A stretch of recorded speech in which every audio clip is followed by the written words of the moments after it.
Welcome back students. Class 11 IP की class में आप सभी का फिर से वेलकम है। अभी हम लर्न कर रहे हैं unit number 2 introduction to Python और अब हम स्टार्ट करने जा रहे हैं सुमिता अरोरा का chapter number 5 that is flow of control. NCERT की बुक में ये चैप्टर नंबर 3 में अवेलेबल है, ब्रीफ ओवरव्यू ऑफ पाइथन। आइए डिस्कशन स्टार्ट करते हैं। सबसे पहले हम लर्न करेंगे types of statement. Types of statement में सबसे पहले तो हमको ये समझना होगा कि what do you mean by statements. So basically statements are the individual instructions given to the computer to perform an action. देखिए, जब आप किसी भी प्रोग्राम को बनाते हैं तो प्रोग्राम को हम हमेशा क्या बोलते हैं? Set of instructions. क्या हम बोलते हैं? Set of instructions. तो ये जो इंस्ट्रक्शंस आप लिखते हैं, इन्हीं इंस्ट्रक्शंस को हम किस नाम से जानते हैं? स्टेटमेंट्स के नाम से जानते हैं। आगे एग्जाम्पल से मैं आपको एक्सप्लेन करूंगा, बट उससे पहले स्टेटमेंट जो होते हैं इनको तीन कैटेगरीज या इसके तीन टाइप होते हैं, या तीन कैटेगरीज में हम इसे डिवाइड कर सकते हैं। First is empty statement, second is simple statement and third is what your compound statement. से फॉर एग्जाम्पल आप अपनी स्क्रीन पे देखें, यहाँ पर मैंने एक ये प्रोग्राम लिखा है। इसमें ये जो पहली लाइन है ये एक स्टेटमेंट है, दूसरी लाइन भी एक स्टेटमेंट है, ये तीसरा स्टेटमेंट है और ये चौथा स्टेटमेंट है। अब ये जो चार स्टेटमेंट्स हैं इनको या तो आप चार इंस्ट्रक्शंस बोल सकते हैं या इनको चार स्टेटमेंट्स भी बोल सकते हैं। और जैसे हमने यहाँ पर देखा कि जो स्टेटमेंट्स होते हैं ये कंप्यूटर में किसी पर्टिकुलर एक्शन को परफॉर्म करवाते हैं। मतलब जब ये स्टेटमेंट एग्जीक्यूट होगा तो सिस्टम आपसे इनपुट करने बोलेगा, दूसरा स्टेटमेंट भी आपसे वैल्यूज को इनपुट करने बोलेगा। इसी तरह से ये जो थर्ड स्टेटमेंट है हम इसे एक्सप्रेशन के नाम से भी जानते हैं। तो ये बेसिकली क्या करेगा? एक एक्शन करवाएगा एडिशन का, जो भी रिजल्ट होगा वो जेड में स्टोर होगा और फाइनली ये फोर्थ स्टेटमेंट लास्ट एक्शन करवाएगा प्रिंट करवाने का, आउटपुट करवाने का। तो ये तो बात हुई हमारे स्टेटमेंट और डिफरेंट टाइप्स ऑफ स्टेटमेंट की। सबसे पहले जो पहला टाइप है वो है एम्प्टी स्टेटमेंट। इसे हम समझते हैं। एम्प्टी स्टेटमेंट का मतलब है जो कि कुछ भी नहीं करता। तो एम्प्टी स्टेटमेंट डज नथिंग। तो बेसिकली पाइथन में एक कीवर्ड हम यूज करते हैं पास के नाम से।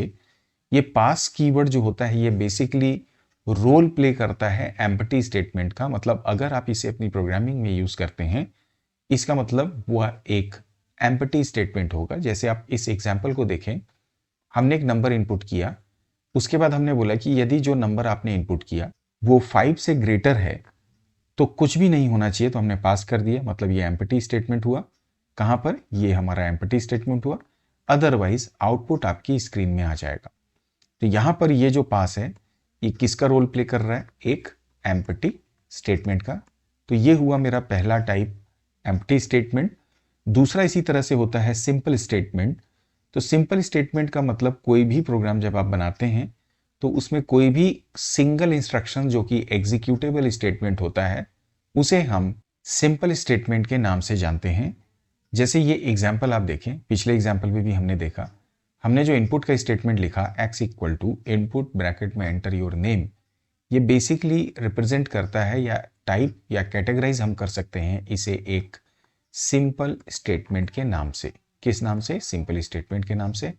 अब सिंपल स्टेटमेंट को समझने के बाद तीसरी एक और कैटेगरी है जिसे हम जानते हैं कंपाउंड स्टेटमेंट के नाम से। कंपाउंड का मतलब ग्रुप की हम बात कर रहे हैं। तो जब आप प्रोग्रामिंग करते हैं तो उसमें जो ग्रुप ऑफ स्टेटमेंट्स को आप एक साथ एक सिंगल यूनिट के रूप में जब एग्जीक्यूट करते हैं उसे हम कंपाउंड स्टेटमेंट के नाम से जानते हैं। कंपाउंड स्टेटमेंट को दूसरे तरीके से जब हम किसी ब्लॉक को यूज करते हैं हमारी प्रोग्रामिंग में, उन ब्लॉक को हम एक्चुअली कंपाउंड के नाम से जानते हैं। जैसे इस एग्जाम्पल को आप देखें, यहाँ पर हमने एक इफ का ब्लॉक लगाया है। तो ये एक सिंगल ग्रुप ऑफ स्टेटमेंट है जो as a single unit execute होगा, इसलिए हम इसे कंपाउंड स्टेटमेंट बोलेंगे। क्या बोलेंगे इसे हम? कंपाउंड स्टेटमेंट, क्योंकि यहाँ पर ये एक है तो इंडिविजुअल लेकिन ये एज ए ग्रुप एग्जीक्यूट होंगे। ये एक सिंगल ब्लॉक ऑफ कोड हुआ जो आपके प्रोग्राम में किसी पर्टिकुलर एक्शन के लिए हमने लिखा हुआ है। सो ये हुआ हमारा कंपाउंड स्टेटमेंट। अब टाइप्स ऑफ स्टेटमेंट और स्टेटमेंट को अंडरस्टैंड करने के बाद हम समझेंगे हमारा main topic that is flow of control. Flow of control का मतलब क्या है कि जब आप प्रोग्राम बनाते हैं हमने पहले भी देखा कि जब आप कोई प्रोग्राम बनाते हैं तो उसमें बहुत सारे डिफरेंट स्टेटमेंट्स हम इस्तेमाल करते हैं। जब ये सभी स्टेटमेंट किसी पर्टिकुलर ऑर्डर में एग्जीक्यूट होते हैं तो उस ऑर्डर को ही हम क्या बोलते हैं, फ्लो ऑफ कंट्रोल। नाउ ये जो फ्लो ऑफ कंट्रोल्स हैं, हालांकि इसके लिए दो स्ट्रक्चर यूज करते हैं, सिलेक्शन और रिपीटेशन, बट इसको आइडियली आप तीन वे पे कैटेगराइज कर सकते हैं। पहला जिसे हम बोलते हैं सीक्वेंस, दूसरा जैसे मैंने कहा सिलेक्शन, और तीसरा होता है हमारा रिपीटेशन। सीक्वेंस का एग्जांपल जैसे हम देखें, जब आप किसी भी स्टेटमेंट को एक सीक्वेंस में एग्जीक्यूट करते हैं, मतलब जब आप कोई प्रोग्राम लिखते हैं, उस प्रोग्राम में जितने भी स्टेटमेंट्स हैं उनका फ्लो एक सीक्वेंस में होता है। एग्जीक्यूशन का फ्लो की मैं बात कर रहा हूँ, उसे हम सीक्वेंस के नाम से जानते हैं। जैसे यहाँ पर एक सिंपल एडिशन का प्रोग्राम है। इस प्रोग्राम को जब आप एग्जीक्यूट करेंगे तो सबसे पहले एक्स वाला कोड या जो इनपुट स्टेटमेंट है वो एग्जीक्यूट होगा, उसके बाद नेक्स्ट स्टेटमेंट सीक्वेंस में एग्जीक्यूट होगा, इसके बाद में थर्ड एक्सप्रेशन एग्जीक्यूट होगा जिसे हम बोलेंगे थर्ड स्टेटमेंट, एंड इसके बाद फाइनली जो भी रिजल्ट होगा वो आउटपुट हो जाएगा, तो ये फोर्थ वाला स्टेटमेंट एग्जीक्यूट होगा। मतलब यहाँ पर पूरा का पूरा जो प्रोग्राम का ऑर्डर ऑफ एग्जीक्यूशन है वो एक सीक्वेंस में हो रहा है, इसलिए ये पहला जो फ्लो ऑफ कंट्रोल है वो क्या हुआ, हमारा एक सीक्वेंस हुआ। आइडियली हम फ्लो ऑफ कंट्रोल की बात तब करते हैं जब हम सिलेक्शन या रिपीटेशन की बात करते हैं। तो अब हम बात करेंगे सेकंड फ्लो ऑफ कंट्रोल की, that is your selection. Selection का मतलब होता है डिसीजन मेकिंग। डिसीजन मेकिंग का मतलब जब आप स्टेटमेंट्स को किसी कंडीशन की बेसिस पे एग्जीक्यूट करते हैं।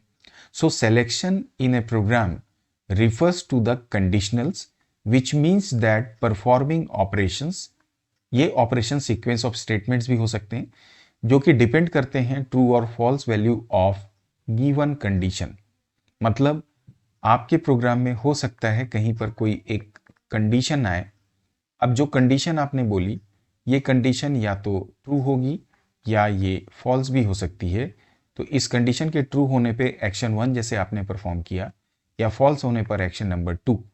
तो ये जो फ्लो होता है इस तरह का जो बेस्ड होता है कंडीशन के ऊपर में, इसे हम सिलेक्शन के नाम से जानते हैं। पाइथन प्रोग्रामिंग में या किसी भी प्रोग्रामिंग लैंग्वेज में कंडीशनल के लिए या कंडीशंस को इंप्लीमेंट करने के लिए हम इफ स्टेटमेंट का इस्तेमाल करते हैं। आइए एग्जाम्पल से समझते हैं। सपोज मुझे एक प्रोग्राम बनाना है जहां पर मैं चेक करना चाहता हूं कि कोई एक नंबर इवन है या ऑड है। तो आप क्या करते हैं, सबसे पहले एक नंबर इनपुट करेंगे। मैंने x लिया, इसके अंदर में जाकर मैंने स्टेटमेंट लिख दिया, मैं इसे कंप्लीट कर लेता हूं। अब इनपुट करने के बाद में मैं यहाँ पर एक इफ स्टेटमेंट इस्तेमाल करूंगा, ये मेरा कंडीशनल है। हम यहाँ पे चेक करेंगे कि अगर मेरा x को 2 से डिवाइड करने पर उसका रिमाइंडर 0 के इक्वल आए तो मैंने मॉड लगाया, कोलन डाला। अगर ये कंडीशन ट्रू हो गई तो मेरा आंसर होगा, ये नंबर क्या होगा, मेरा इवन होगा। अदरवाइज मैं लिखूंगा एल्स, और यहां पर मैं प्रिंट कर दूंगा क्या, हमारा ऑड नंबर। तो इस तरह से जब आप कोड लिखते हैं तो ये एग्जांपल है सिलेक्शन फ्लो ऑफ कंट्रोल का, जहां पर कंडीशंस की बेसिस पे प्रोग्राम का फ्लो चेंज हो जाता है। इसे बेहतर तरीके से समझने के लिए मैं फ्लो ऑफ कंट्रोल बनाता हूं। फ्लो ऑफ कंट्रोल में क्या है, मतलब ये फ्लो चार्ट की मैं बात करता हूं। एक्चुअली मैंने फ्लो ऑफ कंट्रोल बोला, मैं फ्लो चार्ट की बात कर रहा था। मान लीजिए फ्लो चार्ट बनाने के लिए मैंने लिखा स्टार्ट। इस प्रोग्राम को बना रहे हैं हम इवन ऑड को, जैसा हमने यहाँ पर कोड में देखा। स्टार्ट के बाद में हमने यहाँ पर इनपुट का स्टेटमेंट लिखा, मैंने बोला इनपुट इन एक्स, राइट। अब इनपुट करने के बाद में मैंने यहाँ पर बोला कि जो भी नंबर आपने इनपुट किया, अब मैंने यहाँ पर एक कंडीशन डाली कि इफ एक्स, यहाँ पे इसे मॉड कर दीजिए 2 डबल इक्वल्स टू 0। अब ये क्या हो गया, मेरा एक कंडीशन हो गया। अब ये कंडीशन या तो ट्रू होगी या मेरी कंडीशन क्या होगी, फॉल्स होगी। अगर कंडीशन ट्रू होगी तो मैंने यहाँ पर प्रिंट करवा दिया क्या, इवन नंबर, और उसके बाद मेरा प्रोग्राम क्या हो जाएगा, यहाँ से स्टॉप हो जाएगा। सो मैं लिख देता हूँ स्टॉप। अदरवाइज अगर ये फॉल्स होगा तो हम यहाँ पे स्टेटमेंट एग्जीक्यूट करेंगे प्रिंट ऑड नंबर। सो मैं यहाँ पे ऑड लिख देता हूँ, आप चाहें तो इसे इन्वर्टेड कॉमा में लिख सकते हैं, एंड फाइनली जाके प्रोग्राम वापस से स्टॉप हो जाएगा। अब इस प्रोग्राम में देखिए कि यहाँ तक तो प्रोग्राम सीक्वेंस में चल रहा है, लेकिन जैसे ही ये कंडीशन आएगी, या तो कंट्रोल इस तरफ मूव करेगा या कंट्रोल इस तरफ मूव करेगा, और ये पूरा का पूरा बेस्ड हो जाता है किस पे, कंडीशन पे। तो अर्थात कोई प्रोग्राम में फ्लो एक सीक्वेंस में चल रहा है, लेकिन एक पॉइंट आता है, कंडीशन आती है, जहाँ से फ्लो जो है चेंज हो सकता है। सो this is called what, your selection. तो अगर कंडीशन ट्रू हो गई तो दूसरा फ्लो होगा, फॉल्स हो गई तो कंडीशन में दूसरा फ्लो हो जाएगा। सो this is example of selection flow of control. इसी तरह से रिपीटेशन है।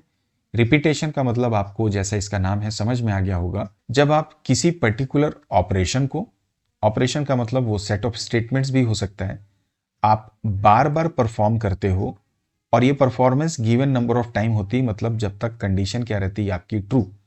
मतलब किसी पर्टिकुलर कंडीशन के ट्रू रहने तक किसी स्टेटमेंट को बार बार एग्जीक्यूट करवाना, इसे हम रिपीटेशन के नाम से जानते हैं। और रिपीटेशन को ही हम लूपिंग कंस्ट्रक्ट के नाम से भी जानते हैं। जैसे मान लीजिए आपको ए को 5 टाइम डिस्प्ले करना है, तो यहाँ पर हम 5 बार जब आप इसे लिखेंगे, अर्थात ये क्या हो रहा है, रिपीटेशन हो रहा है ए का 5 टाइम्स। अगर सपोज दैट आपको 5 का फैक्टोरियल निकालना है, तो आप क्या लिखते हैं, 5 इंटू 4 इंटू 3 इंटू 2 इंटू 1। तो यहाँ पर आप देखें ये मल्टीप्लीकेशन का ऑपरेशन क्या हो रहा है, बार बार रिपीट हो रहा है। तो इस तरह के ऑपरेशंस को परफॉर्म करने के लिए हम जिस फ्लो ऑफ कंट्रोल का इस्तेमाल करते हैं उसे हम बोलते हैं रिपीटेशन, और प्रोग्रामिंग में इसे हम लूपिंग कंस्ट्रक्ट के नाम से भी जानते हैं। इसे फ्लो ऑफ कंट्रोल या इस फ्लो ऑफ कंट्रोल को हम फ्लो चार्ट की मदद से समझते हैं। एक एग्जाम्पल देखते हैं। और साथ ही यहाँ पर एक और पॉइंट इसने मेंशन किया है कि पाइथन में फॉर और वाइल लूप का इस्तेमाल करते हुए हम रिपीटेशन क्रिएट करते हैं।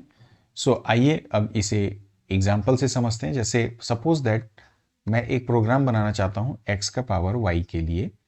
आपने नंबर इनपुट किया, सबसे पहले x में मैंने लिखा int, मैंने यहाँ पे डाला इनपुट। मैं इसे कंप्लीट कर लेता हूँ। तो मैंने पहले बेस डाला x में, एक्सपोनेंट वैल्यू डाली y में। अब x का पावर y का मतलब x y टाइम्स मल्टीप्लाई होगा। हम एक वेरिएबल r लेते हैं जिसमें हम 1 इनिशलाइज कर देते हैं, सो दैट मल्टीप्लीकेशन में कोई डिफरेंस ना आए। इसके बाद में मैंने यहाँ पर लिया, सपोज दैट मैं लेता हूँ while। मैंने बोला जब तक y की value greater than equal to 1 है, तब तक r में x को मल्टीप्लाई करके वापस से स्टोर करते रहिए, और y की वैल्यू को हर रिपीटेशन के बाद आप रिड्यूस कर दीजिए। तो माइनस इक्वल टू मैंने 1 कर दिया, और जब ये पूरा रिपीटेशन कंप्लीट हो जाए तो बाहर में आके हम प्रिंट कर देंगे क्या, प्रिंट रिजल्ट, या आप बोल सकते हैं पावर। तो मैं इसे यहाँ पे रिजल्ट लिख देता हूँ, और यहाँ पे मैंने r को डिस्प्ले कर दिया। तो ये जो यहाँ पर आप वाइल लूप देख रहे हैं, this is example of repetition. किसका एग्जाम्पल है ये, रिपीटेशन का। आगे चल के हम डिटेल में इसे समझेंगे। अब और बेहतर तरीके से इस फ्लो ऑफ कंट्रोल को समझने के लिए मैं इसका एक फ्लो चार्ट आपके साथ यहाँ पे शेयर करता हूँ। जैसे मान लीजिए सबसे पहले आपने प्रोग्राम को क्या किया, स्टार्ट किया। हमने यहाँ पर इनपुट कर दिया वैल्यू, किसमें, x और y में। सो मैंने बोला इनपुट x एंड y। मैं शॉर्ट करने के लिए इसे कुछ इस तरह से लिख देता हूँ। इनपुट करने के बाद में मैंने एक कंडीशन डाली, और यहाँ पर हमें डिक्लेयर भी करना होगा r को। सो मैं ऑब्वियसली यहाँ पे r को एक वैल्यू असाइन कर देता हूँ ताकि कोई कन्फ्यूजन ना रहे। अब मैंने एक कंडीशन डाली कि जब तक मेरा y की value is greater than equal to 1। अब ये कंडीशन देखिए या तो ट्रू होगी या कंडीशन मेरी फॉल्स होगी। अगर ट्रू होता है तो मैंने बोला r equal to r into आप x करिए, और उसके बाद में y की वैल्यू को आप क्या कर दीजिए, यहाँ से रिड्यूस कर दीजिए, y equal to y minus 1। अब वापस यहाँ से कंट्रोल क्या होगा, इसमें कंडीशन को चेक करेगा। अगर ये ट्रू होगा तो वापस से रिपीटेशन होगा, और जब फाइनली ये स्टेटमेंट फॉल्स होगा, रिपीटेशन क्लोज होगा, तो हमने यहाँ पे बोला कि आप प्रिंट कर दीजिए रिजल्ट को, और उसके बाद में फाइनली इस प्रोग्राम को क्या कर देंगे, आप स्टॉप कर देंगे कुछ इस तरह से। तो ये जो फ्लो ऑफ कंट्रोल है, हमने वैल्यू इनपुट की, r में 1 डाला, कंडीशन डाली कि जब तक y की वैल्यू 1 है या उससे ज़्यादा है तब तक ये ऑपरेशन करिए, r equal to r into X. जैसे सपोज दैट y में आपने डाला 4, y की वैल्यू क्या है 4, तो 4 जब था तो ये मल्टीप्लाई हुआ, फिर 4 माइनस 1 ये 3 हुआ, वापस से कंट्रोल यहाँ गया, 3 इज़ ग्रेटर देन 1, फिर से मल्टीप्लाई हुआ, फिर 2 इज़ ग्रेटर देन 1, फिर 1 इज़ ग्रेटर देन 1, और जैसे ये 0 होगा उसके बाद ये प्रिंट कर देगा। तो ये साइकिल जो यहाँ पे बार बार चल रहा था, इसे ही हम जानते हैं किसके नाम से, हमारे रिपीटेशन के नाम से। So this is how we can understand repetition, flow of control. और ओवरऑल फ्लो ऑफ कंट्रोल को हमने देखा 3 तरह से। एक हमने देखा सीक्वेंस, दूसरा हमने देखा सिलेक्शन, एंड थर्ड हमने देखा रिपीटेशन, और साथ ही साथ स्टेटमेंट्स और उसके डिफरेंट टाइप्स। अब इसके बाद में हम डिटेल में डिस्कशन स्टार्ट करेंगे इफ स्टेटमेंट का। बट आज के सेशन में यहीं तक। अगले सेशन में हम कंटिन्यू करेंगे इसी टॉपिक को। Till then keep practising, keep learning and keep watching my channel. Thank you for watching this video.